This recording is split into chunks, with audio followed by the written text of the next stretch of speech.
2, 3.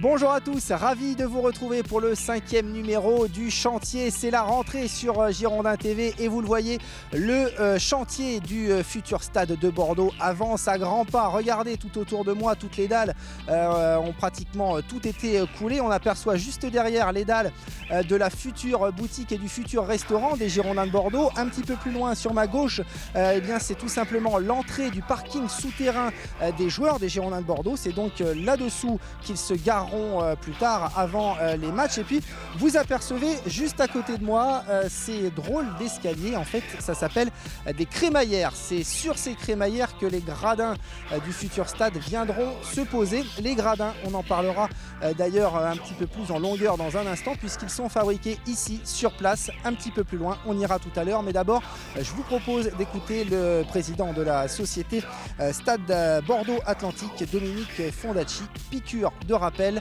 sur le futur stade de Bordeaux. C'est une grande technologie, donc on a travaillé pendant des mois et des mois pour régler l'ensemble de la machine, et la machine s'est mise en route et elle ne s'arrêtera plus jusqu'au moment de l'inauguration. Donc ça avance très bien, on est dans les plannings, l'ensemble des points techniques sont maîtrisés, malgré les aléas du temps qu'on a connus, il n'y a pas eu de retard de chantier, donc on peut se féliciter de la conduite de ce chantier. Alors, tout le monde s'accorde à dire que ça devrait être un stade magnifique, mais en quoi il est magnifique? Parce que nous on ne le voit pas, vous l'avez vu sur plan, c'est tout. Non, on ne l'a pas vu sur plan, on l'a aussi vu, et vous l'avez vu en 3D. On commence à avoir des maquettes très élaborées que le public va découvrir. Il est magnifique parce qu'il est différent. Souvent, les stades sont des coques un peu oblongues qui entourent le stade. Alors, il y en a des très belles, hein, je ne dénigre pas cette forme, mais en tous les cas, lui, il a une forme totalement différente. On ne sait plus si on est dans un temple grec, dans un péristyle. On est totalement ancré dans la nature, puisqu'on a un parvis qui est arboré avec la végétation locale. Donc ce stade, par ses formes, par son côté très élancé, c'est un stade qui est à la fois en béton et à 50% en structure métallique, dont une partie sont en suspension. Donc ce stade, la légèreté de ce stade, la forme différente, la blancheur de ce stade, fait que ça sera une icône. Allez, nous sommes à présent sur un énorme chantier, juste à côté du chantier du nouveau stade de Bordeaux, avec Gérard Pitois. Vous êtes le responsable, le chef de chantier, partie gradin, hein, c'est ça, c'est ici qu'on est en train de fabriquer tous les gradins du futur stade. Voilà, tout à fait, on fait ici les gradins du futur stade. Alors en gros, nous en faisons 22 jours, et en sachant qu'il y a 3600 à faire jusqu'à la fin janvier. Alors pour nous expliquer un petit peu dans le détail comment on fait un gradin, on ne fait pas tout un gradin qui fait la longueur du stade évidemment, ce sont plein de petits blocs comme on voit derrière nous. Il y en a un là-dedans, hein, c'est dans un coffrage on va dire, on coule du béton, vous allez nous expliquer tout ça. Donc il y a une partie acier qui se fait juste avant, on réceptionne les aciers, on prépare le moule, on met les aciers dedans, à la bonne cote évidemment, on coule le jour, le lendemain au bout de 16 heures de séchage environ, nous enlevons le gradin, on le met en zone pré-stockage. C'est la première étape. Le surlendemain, il va en zone de stockage définitive avant livraison sur le stade. Donc ce sont après tous ces bouts de combien de mètres de long à peu près? Alors en moyenne, ils font entre 8,50 et 9,60 mètres. Et tous ces bouts après sont boulonnés entre guillemets peut-être les uns aux autres, fixés sur les fameuses crémaillères qu'on a vues tout à l'heure, côte à côte quoi, c'est ça, pour schématiser. Hein. Ils ne sont pas boulonnés, ils sont scellés avec un mortier de scellement approprié à ça. Ça vous prend combien de temps? Vous avez démarré quand? Vous allez finir quand pour faire tous ces gradins? Alors nous avons commencé mi-mai et nous finirons fin janvier. Fin janvier, tous les gradins du stade seront posés, c'est ça hein?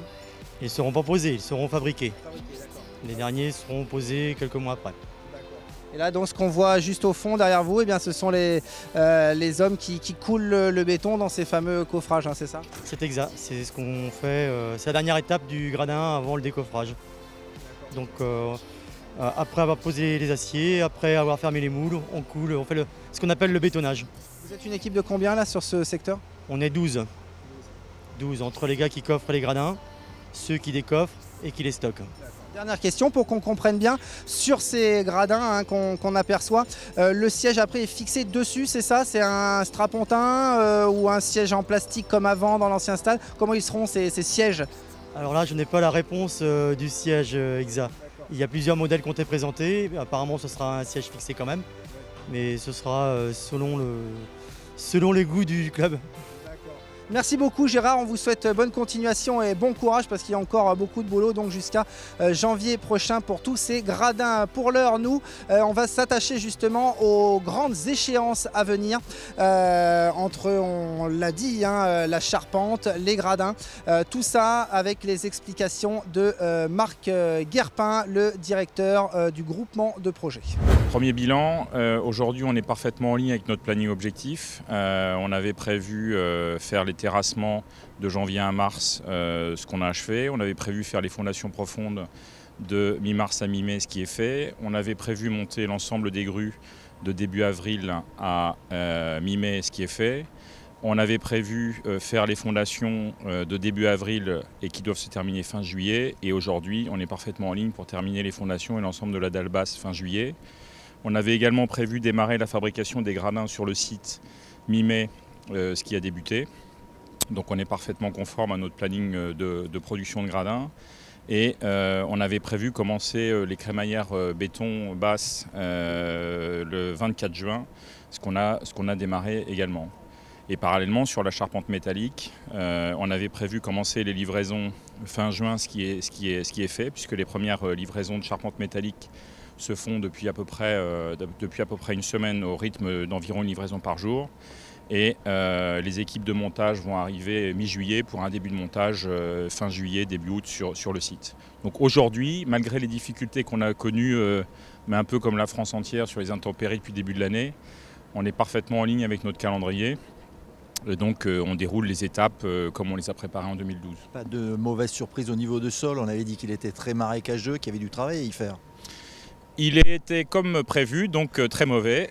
Donc les dispositions qui ont été prévues, en particulier les fondations profondes, les traitements de sol qu'on a fait pour pouvoir faire ces fondations. On a quand même mis une plateforme de 37 000 m², on a mis 40 cm de grave dessus pour que les engins de réalisation des pieux. On avait mis tous les atouts de notre côté pour pallier la difficulté de ce terrain à la fois marécageux et qui comporte certains matériaux de déconstruction dans son sous-sol.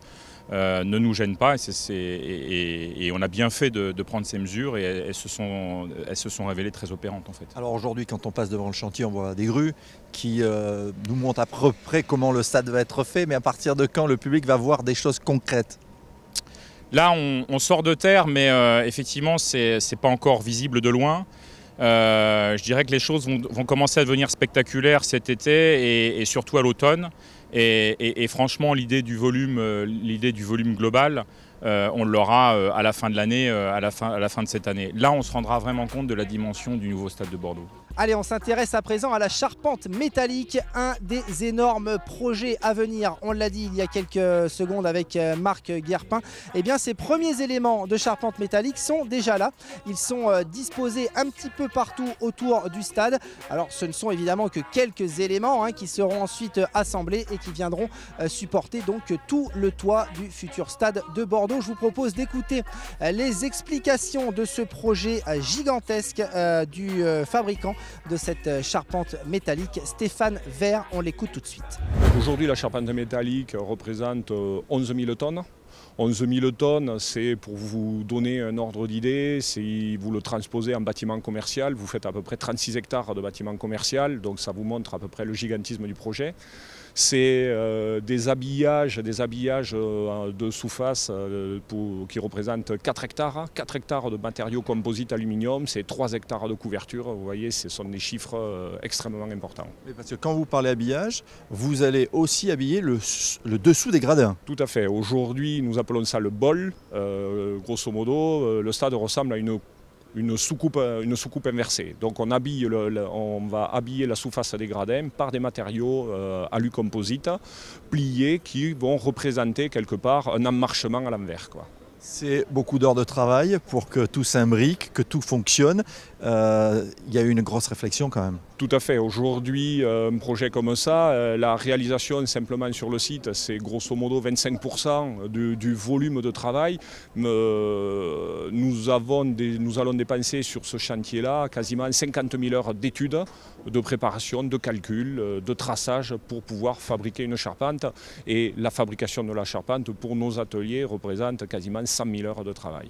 Alors pour nous, la charpente, c'était uniquement le toit. Vous nous avez expliqué qu'il y avait autre chose. Le toit, on le verra quand ? Le toit viendra en deuxième phase. Le toit, nous commencerons à approvisionner les ossatures pour le toit en décembre 2013 et vous commencerez à percevoir les premières nappes ou la forme des premières nappes en janvier 2014 pour un levage janvier-février 2014. Et votre travail sera fini à partir de quand ? Alors là, nous avons encore beaucoup de boulot derrière. Juste la partie toiture, c'est quand même 3000 tonnes d'ossature. Là-dessus, il faudra quand même la couvrir, poser les sous-faces, habiller la partie haute du bol. Tout 2014 va être largement occupé. Voilà donc pour ces explications au sujet de la future charpente du stade de Bordeaux. Autre élément majeur dans cette construction, vous le voyez juste derrière moi, il s'agit de ces poteaux. Vous en voyez deux actuellement à l'image. Ce sont des structures très importantes évidemment, puisque ce sont eux qui vont soutenir en quelque sorte tout le stade. Nous sommes devant, ou plutôt sous ce qui sera la tribune nord du futur stade de Bordeaux, et ces poteaux donc seront chargés de soutenir ces structures. Vous le voyez, ils sont conséquents et ils monteront à 38 mètres de haut, invisibles, puisqu'ils soutiendront cette tribune de l'intérieur. Avant de terminer ce numéro du chantier, attardons-nous sur cette exposition Stadium actuellement à Arc-en-Rève à Bordeaux. Les maquettes des plus beaux stades du monde y sont rassemblées et exposées, dont celle du futur stade de Bordeaux. Je vous propose d'écouter tout de suite les explications de Francine Faure, c'est la directrice d'Arc-en-Rève. Arc-en-Rève a souhaité faire cette exposition à l'occasion du démarrage du chantier du nouveau stade de Bordeaux et pour donner un coup de projecteur sur cette œuvre majeure à Bordeaux et pour bien faire comprendre au public qui va venir ici que ce stade qu'ils peuvent trouver être une architecture somme toute minimaliste, peut-être un peu originale parce qu'elle est contemporaine, mais qu'ils se rendent compte que c'est l'équipe qui l'a construit, c'est une équipe qui a construit les plus beaux stades du monde et que ce stade-là participe d'une collection de stades dans le monde aujourd'hui qui sont des œuvres majeures dans le monde entier. Dans l'exposition, il y a plusieurs stades d'Herzog et de Meuron qui ont construit de nombreux stades plus beaux les uns que les autres. Et notamment, je citerai notamment celui de Pékin, le Nid d'Oiseau, mais je citerai aussi celui de l'Allianz Arena, donc du Bayern de Munich, qui porte le nom de cette formidable équipe. Mais le stade de Bordeaux est mis aussi en relation avec d'autres très beaux stades par d'autres grands architectes, Soto de Mora à Brazza, Toyo Ito en Thaïlande, etc., etc. Donc c'est important pour nous que le public amateur d'architecture vienne découvrir une œuvre majeure qui est en train de s'édifier à Bordeaux, mais c'est très important que les amateurs de sport, attirés par l'exposition Stadium, ouvrent les yeux sur l'architecture contemporaine et regardent leur ville et l'architecture autrement après cette exposition.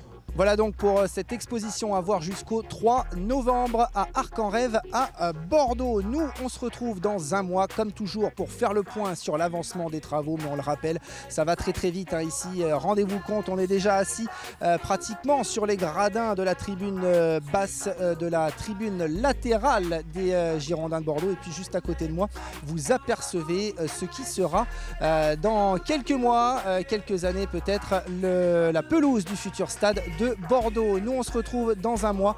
D'ici là, portez-vous bien. 1, 2, 3.